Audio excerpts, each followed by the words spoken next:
اعوذ باللہ من الشیطان الرجیم بسم اللہ الرحمن الرحیم۔ السلام علیکم dear readers, welcome to my YouTube channel. I am Sehar Ali Qureshi. امید ہے آپ سب خیریت سے ہوں گے۔ حاضر ہوئے ہیں ہم آج آتشی عالم کی ایک نئی قسط کے ساتھ۔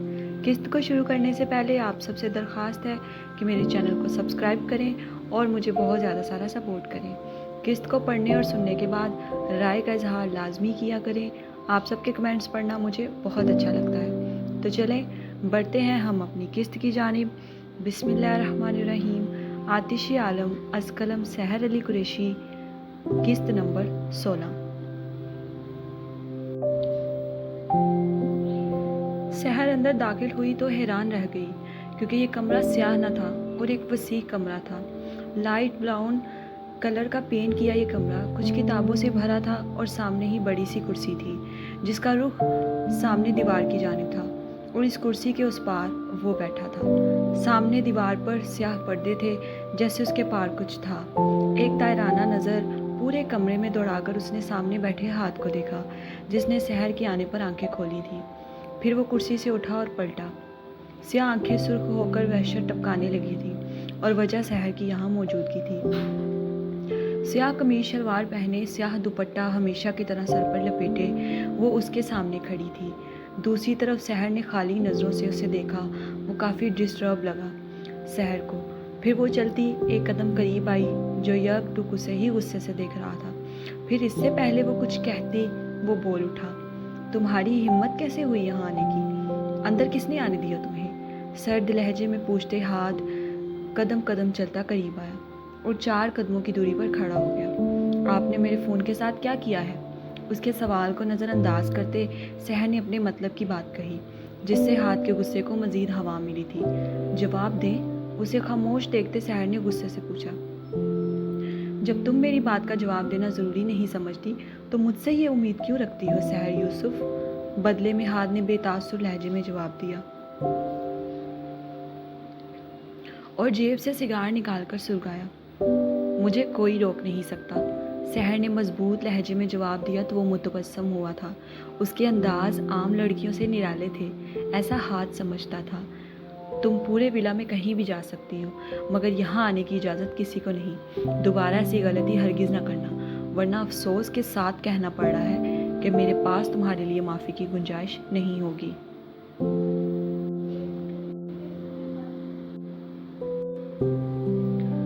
ہاتھ کے لہجے میں نرمی کی کوئی رمق نہ تھی۔ آپ سے معافی چاہیے بھی کس کو ہے مسٹر عالم؟ سحر نے دو بدو کہا۔ اس کی بد لحاظی پر وہ سیخ پا ہوا تھا، مگر برداشت کر گیا۔ یہ آج کل وہ کچھ زیادہ ہی برداشت نہیں کرنے لگا تھا۔ روحیل یہاں موجود ہوتے تو ضرور یہ بات سوچتے۔ وہ کافی بد لحاظ اور حاضر جواب تھی۔ ہاتھ کو اس کا اتنا حاضر جواب ہونا ناگوار گزرا تھا۔ تمہارے بھائی نے تمہیں سکھایا نہیں بڑوں سے کیسے بات کرتے ہیں؟ اس نے تعصب سے پوچھا۔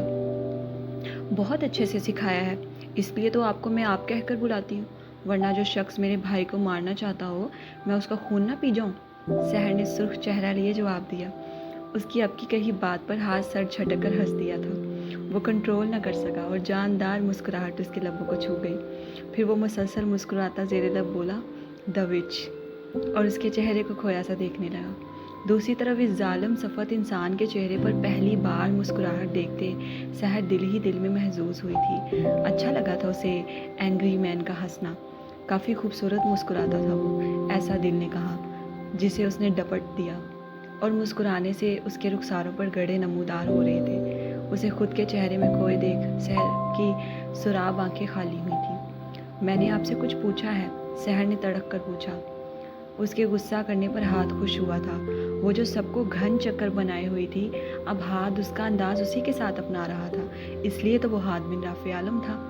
مگر سامنے بھی سحر یوسف تھی، اس سے جواب لینا خوب جانتی تھی۔ کیا پوچھا تھا آپ نے مادام؟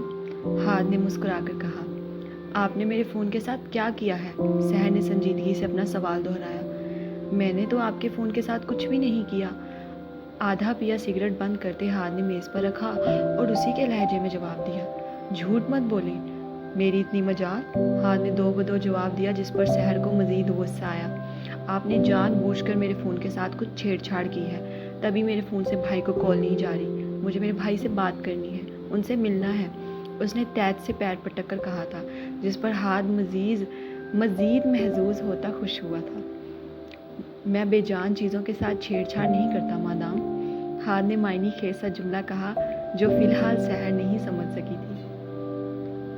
پھر اگلے ہی لمحے اس کے لبوں کی مسکراہٹ غائب ہوئی اور سنجیدگی واپس طاری ہوئی تھی۔ اپنے بھائی کو بھول جاؤ، تمہارا مجھ سے کوئی رشتہ نہیں ہے، ہاتھ نے شفقت سے کہا اور بدلے میں سحر کھلکھلا کر ہنسی تھی۔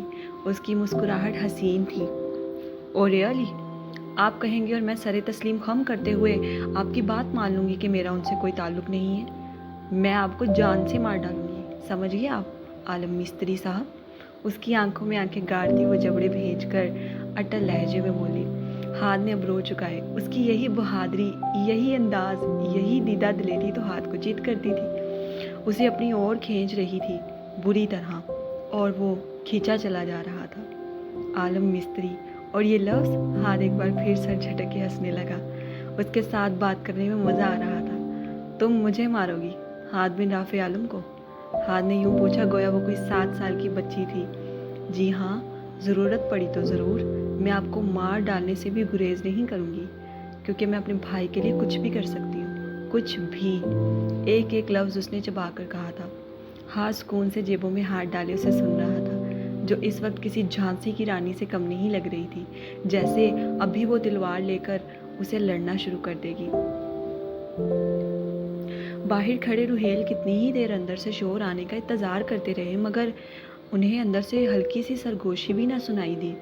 پھر وہ سکون سے سانس لیتے وہاں سے چلے گئے۔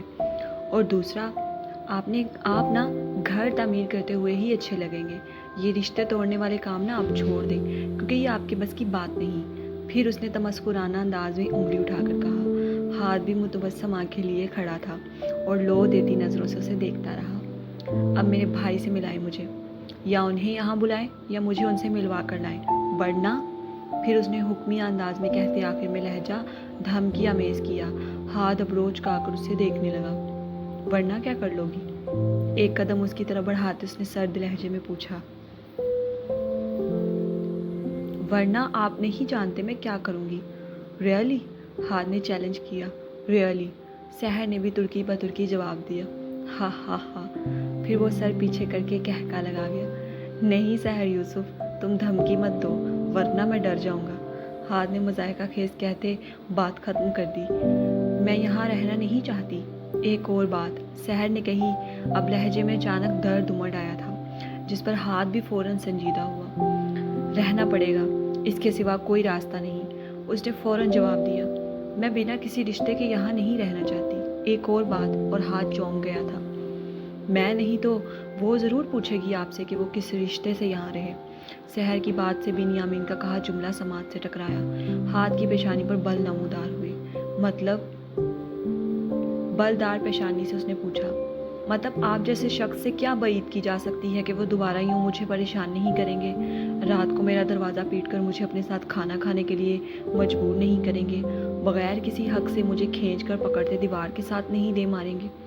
سحر کا لہجہ بھیگا تھا، سراب آنکھیں بھی بھر آئی تھیں، اور ہاتھ کے رویے کا اس کے چہرے پر درد تھا، اور اپنے مارے گئے تماچے کی ذرا برابر بھی ندامت نہ تھی۔ اسے درد میں دیکھ کر ہاتھ کو بھی کچھ ہوا تھا۔ پھر وہ بولا، اگر آئندہ ایسا ہوتا ہے تو تمہارے ہاتھ سلامت ہے نا تھپڑ مارنے کے لیے؟ ہاتھ نے سپورٹ چہرہ لیے کہا تھا۔ اس کے مشورے پر سحر سر جھٹک کر ہنسنے لگی۔ نہیں عالم صاحب، ہمیشہ تو ایسا نہیں ہو سکتا نا، آپ کو مجھ سے نکاح کرنا ہوگا۔ پھر ایک مطالبہ ہاتھ سینے پر باندھ کر اس نے کیا تھا۔ چہرے پر تحمل اور سکون تھا، شرارت، جھوٹ یا مزاح کی کوئی بھی رمق نہ تھی۔ اس کے مطالبے پر ایک لمحے کے لیے ہاتھ ساکت ہوا تھا، اپنی سماعت پر اسے اعتبار نہ آیا تھا، اور اگلے لمحے وہ اپنے آپے سے باہر ہوتے دھاڑا تھا۔ کیا بکواس کر رہی ہو تم؟ مگر اس کا سکون برباد کر کے سحر خود سکون سے کھڑی تھی۔ پھر بولی، بکواس نہیں ہے مسٹر عالم، مطالبہ ہے ایک، آپ کو مجھ سے نکاح کرنا ہوگا، ورنہ آپ کے ساتھ اس گھر میں نہیں رہ سکتی۔ نہ ہی میں تم سے نکاح کروں گا، اور نہ ہی تم اس گھر سے کہیں جا سکتی ہو، سمجھ گئی تم؟ دوبارہ ایسی خرافات اپنے منہ سے نہ نکالنا سحر، ورنہ میں لحاظ نہیں کروں گا۔ ہاتھ نے انگلی اٹھا کر اسے وارن کرتے جبڑے بھینچ کر کہا تھا۔ چہرے پر غصہ ہی غصہ تھا، گردن کی رگیں پھول گئی تھیں جس سے سحر کو کوئی فرق نہیں پڑتا تھا۔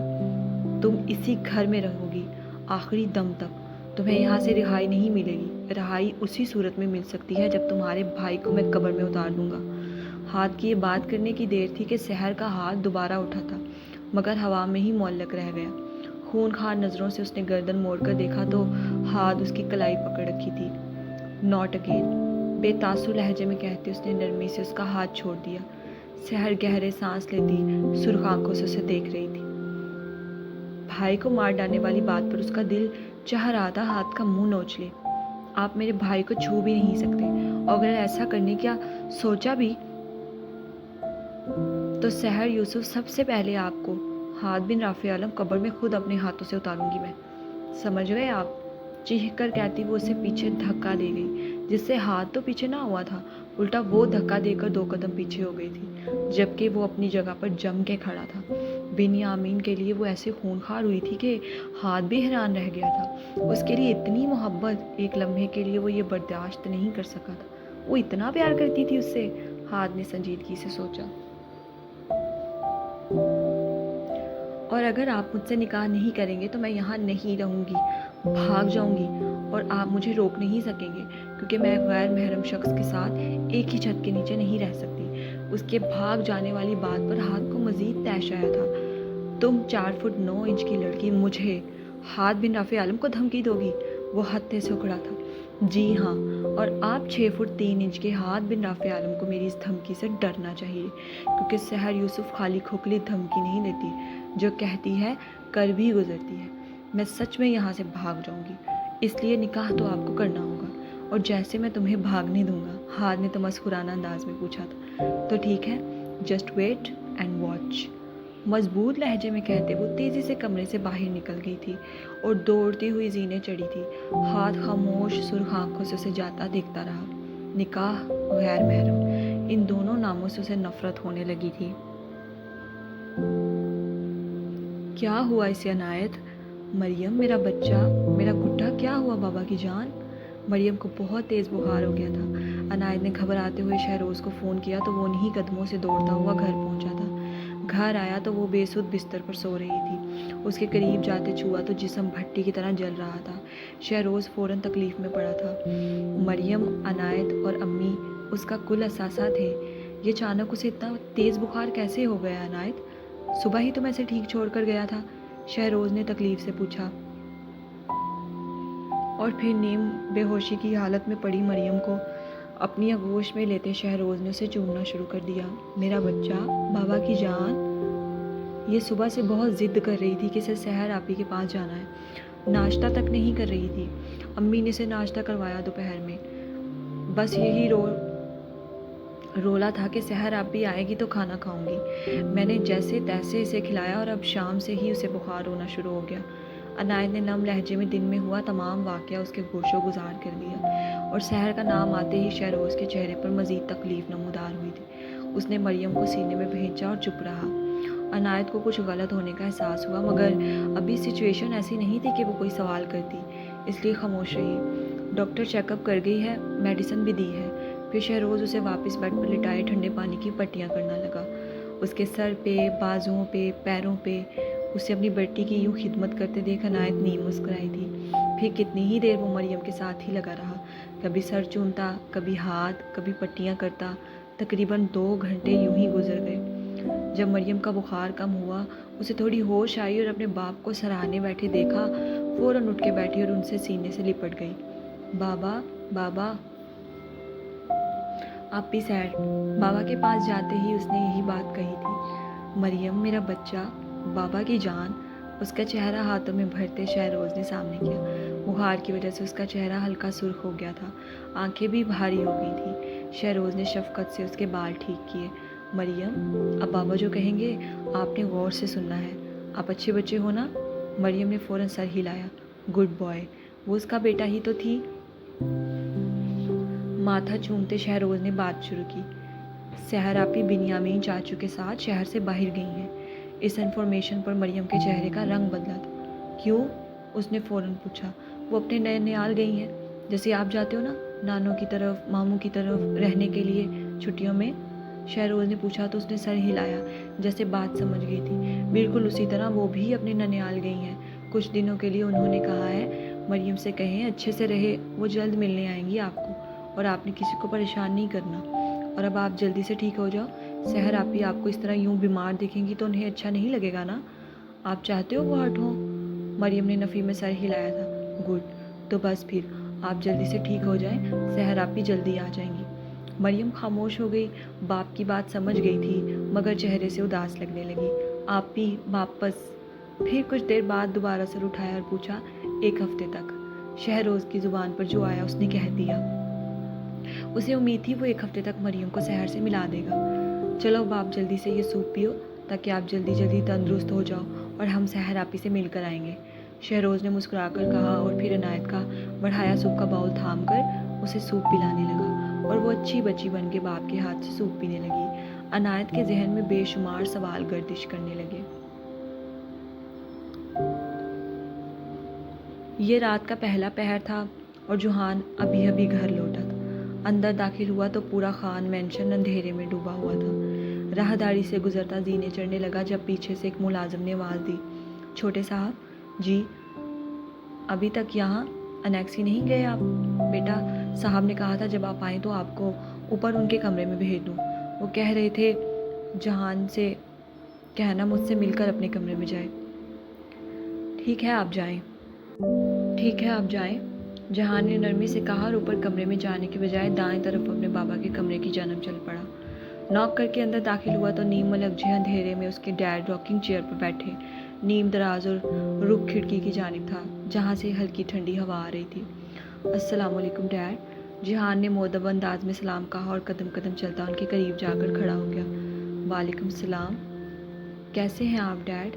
الحمدللہ، بھاری آواز میں انہوں نے لفظی جواب دیا اور پھر جہان کی طرف رخ موڑا۔ یہ آج کل تمہارے گھر لوٹ کر آنے کے اوقات کچھ زیادہ ہی تاخیر کا شکار نہیں ہونے لگے؟ جہان کی طرف دیکھتے انہوں نے باروب لہجے میں پوچھا۔ ان کے سوال پر جہان آسودگی سے مسکرایا تھا اور جا کر کمرے کی لائٹس آن کر گیا۔ پورا کمرہ روشنی میں نہا گیا۔ اس کے بابا کا وجیح چہرہ آنکھوں کے سامنے تھا۔ کریم رنگ کی شلوار قمیض میں ملبوس ان کے سر اور داڑھی کے بال قدرے سفید ہو گئے تھے مگر وہ سنہری آنکھیں آج بھی ویسی ہی تھیں جیسے 20 سال پہلے تھیں، محبت سے بھری ہوئی۔ چہرے پر سنجیدگی اور رعب میں اضافہ ہو گیا جو عمر کے تقاضے کا نتیجہ تھا۔ 20 سال پہلے انہوں نے سڑک سے ایک بچے کو اٹھایا جو ادھمری حالت میں انہیں ملا تھا۔ انہوں نے اپنا نام دیا، اپنا بیٹا بنایا، اسے باپ کا پیار دیا اور اسے کبھی یہ محسوس نہ ہونے دیا کہ وہ ان کی اولاد نہیں ہے، ان کا خون نہیں۔ اگر جہان 9 سال کا نہ ہوتا تو شاید وہ اسے کبھی نہ بتاتے کہ وہ ان کا بیٹا نہیں، مگر جہان عمر کے اس حصے میں تھا کہ وہ جانتا تھا کہ وہ ان کے ماں باپ نہیں ہیں۔ جہان کی آنکھیں نم ہوئیں۔ اسے یک ٹک پتھر بنے خود کو دیکھتا پا کر وہ بولے، اگر مجھے دیکھ کر جی بھر گیا ہو تو باپ کے سوال کا جواب دینا ضروری سمجھو گے؟ ان کے سخت لہجے پر جہان کا فسون ٹوٹا تھا۔ انہیں دیکھ کر وہ ایک بار پھر مسکرایا۔ جہان نے انہیں نہیں بتایا تھا کہ ہاد اس کا بھائی ہے۔ حدید احمد ریٹائرڈ آرمی چیف تھے۔ پیشے کے لحاظ سے جہان خود بھی ایک لیفٹیننٹ تھا اور اس کے علاوہ ایک سیکرٹ ایجنٹ بھی تھا مگر دنیا کے سامنے وہ ایک پروفیسر تھا۔ سوری بابا، وہ بس آدھا جملہ بول کر جہان خاموش ہو گیا۔ تمہاری موم پریشان ہو گئی تھیں اس لیے وقت کا خیال کیا کرو، انہوں نے نرمی سے کہا جس پر اس نے مؤدب انداز میں سر ہلایا۔ ماما سے یاد آیا، ماما کہاں ہے؟ نینا کے کمرے میں ہے، اسے نیند نہیں آ رہی تھی تو اسے سلانے گئی ہیں۔ کیوں؟ کیا ہوا نینا کو؟ جہان نے فکر مندی سے پوچھا۔ کچھ نہیں ہوا، بس سر میں درد تھا اس کے، اور کچھ نہیں۔ جہان کا دھیان فوراً بنیامین کی طرف گیا تھا کہ شاید اس نے کچھ کہا ہو۔ جہان کے چہرے پر سخت سنجیدگی دھرائی تھی۔ تمہارا کام کہاں تک پہنچا؟ ہاتھ کے بارے میں پوچھ رہے تھے۔ ابھی اس سے قدرے دور ہوں میں۔ جہاں افسردہ سا ہوا، مگر وہ وقت دور نہیں جب میرے ہاتھ اس کی گردن میں ہوں گے اور اس سے پہلے اسے منہ کے بل گرانا ہوگا، جو بھی کرنے سے میں قاصر ہوں۔ جہان کے لہجے میں بے پناہ نفرت تھی۔ تمہیں کیا لگتا ہے گندگی صاف کرنا اتنا آسان ہے؟ سینکڑوں ممالک میں پھیلا ہوا ہے وہ، کہاں کہاں سے صاف کرو گے؟ اس کی شاہ رگ سے، جہان نے چٹانوں کی سی سختی سے ایک مختصر سا جملہ کہا اور حدیث سر چٹک کے ہنسنے لگے تھے۔ آج انہیں اپنے بیٹے کے اندر کوئی اور ہی جہان نظر آ رہا تھا۔ انشاءاللہ انشاءاللہ۔ پھر وہ کرسی سے اٹھے اور جہان کی سی آنکھوں میں دیکھتے رکھائی سے بولے، ہاتھ بن رافع عالم کو تختہ دار پر دیکھنا میری زندگی کی سب سے بڑی خواہش ہے جہان۔ ان کی خواہش پر جہان کا چہرہ خالی ہوا تھا۔ انشاءاللہ، میری بھی ڈیڈ، کہتے وہ تیزی سے پلٹا تھا، جیسے مزید ہاتھ کے بارے میں بات کرنا نہ چاہتا ہو، اور یہ حدید بھی محسوس کر گئے تھے کہ وہ اس سے کچھ دیر مزید بات کرنا چاہتے تھے اور وہ جا رہا تھا، اس لیے انہوں نے بھی موضوع بدل لینا ضروری سمجھا۔ تمہاری ماں تمہاری شادی کروانا چاہتی ہے، اور دروازے کی طرف جاتے جہان کے قدم تھمے تھے۔ یہ بات تو وہ قطعی نہیں سننا چاہتا تھا، ایک دم ساکت ہو گیا، مگر پلٹا نہیں۔ ان کے جملے پر ایک چہرہ جھٹ سے آنکھوں کے سامنے لہرایا تھا، اسمارا نور کا چہرہ، اور پھر اس کا کہا جملہ اور اقرار بھی۔ وہ میری زبردستی شادی کر رہے ہیں، میں آپ سے پیار کرتی ہوں۔ اور پھر صرف یہی نہیں، جہان کی آنکھوں کے سامنے اس کے حسین نقوش بھی رقص کرنے لگے تھے۔ وہ بھیگی شہد رنگ آنکھیں، وہ پھڑ پھڑاتے اس کا نام لیتے گلابی شگرفی لب جن سے وہ کہتی تھی پروفیسر، وہ بوجھل بھاری شہد رنگ پلکیں، وہ سرخی گھلے روئی سے رخسار، وہ جہان کے خوف سے پسینے میں شرابور ہو جانے والی سراہی دار گردن اور کشادہ پیشانی۔ اس کو یاد کرتے جہان کی سیاہ آنکھیں متغیر ہوئی تھیں، مگر اپنی ہی سوچ پر خود ہی جھنجھلا اٹھا اور جی بھر کے ملامت کر گیا۔ پھر ایک اور جملہ سماعت سے ٹکرایا تو چہرے پر صفاقیت چھا گئی۔ آپ سے پیار کر کے غلطی کر دی۔ جہان سخت چہرہ لیے پلٹا۔ ڈیڈ، میں ابھی شادی نہیں کرنا چاہتا، پلیز آپ موم کو سمجھائیے گا، جہان نے نرمی سے کہا۔ حدیث سنجیدگی سے اسے دیکھ رہے تھے، جس کی آنکھوں میں کچھ اور ہی نظر آ رہا تھا۔ وہ میرے پاس یہ مطالبہ لے کر آئیں گی تو میں منع نہیں کر سکوں گا، امید ہے آپ بات کو سمجھیں گے، آخر کو آپ میرے بہترین دوست ہیں۔ پورا جملہ کہتے آخر میں اس نے آنکھ ونکھ کرتے مکھن لگایا تو وہ آنکھیں گھما گئے۔ پھر بولے، کوئی لڑکی پسند ہے تو بتاؤ۔ جہان نے بے بسی سے انہیں دیکھا تھا۔ شادی کی عمر ہو گئی ہے تمہاری، 29 سال کے ہو گئے ہو، تمہاری عمر کے مردوں کے 3 بچے ہوتے ہیں، اور ابھی تم کہتے ہو تمہیں شادی نہیں کرنی۔ خفا سے لگے تھے جہان کو وہ۔ تمہاری ماں اپنی جگہ درست بھی ہے بالکل، میں مزید اسے کتنا روکوں گا۔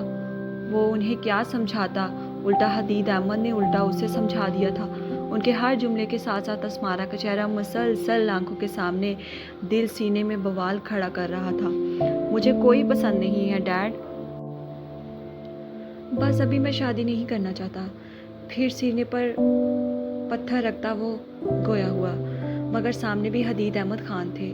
اسے کیا لگتا تھا وہ ان کے سامنے اس طرح سفید جھوٹ بولے گا اور وہ مان لیں گے؟ پھر انہوں نے کہا، مگر تمہاری باڈی لینگویج تو کچھ اور ہی کہہ رہی ہے، آنکھیں بھی کچھ اور کہہ رہی ہیں، بلکہ مجھے تو ان سیاہ نین کٹوروں میں کوئی دکھ بھی رہا ہے، بس چہرہ تھوڑا دھندلا دھندلا سا ہے۔ حدید نزدیک آتے شرارتی انداز میں بولے تھے، اور جہان نظریں چراتا جھیمتا ہوا آخر میں مسکرانے لگا۔ کیا ڈیڈ آپ بھی، پلیز نا، وہ لاڈ سے بولا۔ ہا ہا ہا، اس کی غیر ہوتی حالت دیکھتے حدید کہکا لگا گئے اور پھر آگے بڑھ کر اسے اپنے چوڑے سینے میں چھپا گئے۔ میرا شیر، اس کی کمر سے ہلاتے وہ محبت سے چور لہجے میں بولے۔ جہان نے عقیدت سے ان کے کندھے کا بوسہ لیا، پھر وہ ان سے الگ ہوا اور بولا، ایسا کچھ نہیں ہے ڈیڈ، بس مجھے ابھی شادی نہیں کرنی۔ بھائی مجھے اس معاملے سے دور ہی رکھو، تم جانو اور تمہاری ماں جانے۔ حدید احمد نے ہاتھ کھڑے کر لیے۔ میں جتنا کر سکتا تھا کر لیا، اب یہ معاملہ تم دونوں ماں بیٹے کا ہے۔ کافی ساری لڑکیوں کی تصویریں منگوا چکی ہیں، صبح ہی تمہیں لے کر بیٹھی ہوگی، اس لیے جواب رات بھر تیار کر کے صبح ناشتے کی میز پر آنا۔ جہان نے آنکھیں گھمائی تھیں، جس پر وہ مزید مسکرائے تھے، اور پھر وہ کمرے سے باہر چلا گیا۔ اپنے کمرے میں آیا تو حدید صاحب کی باتیں ہی ذہن میں گردش کر رہی تھیں، اور شادی کے نام پر تو اسمارا کا چہرہ آنکھوں کے سامنے آ جاتا تھا۔ کمرے میں آتے ہی اس نے جیب سے فون نکالا اور ایک نمبر ڈائل کیا۔ دوسری طرف کال اٹھانے پر بفر پڑا تھا۔ تم نے کہا تھا شام تک اس آدمی کی انفارمیشن بھیج دو گے، رات بھی ختم ہونے والی ہے، کہاں مر گئے؟ سر میں نے شام کو ہی آپ کو اس آدمی کی تمام ڈیٹیل اور تصویر بھیج دی تھی، آپ نے ہی میسیج سین نہیں کیے۔ دوسری طرف اس کے ملازم نے گھبرا کر جواب دیا۔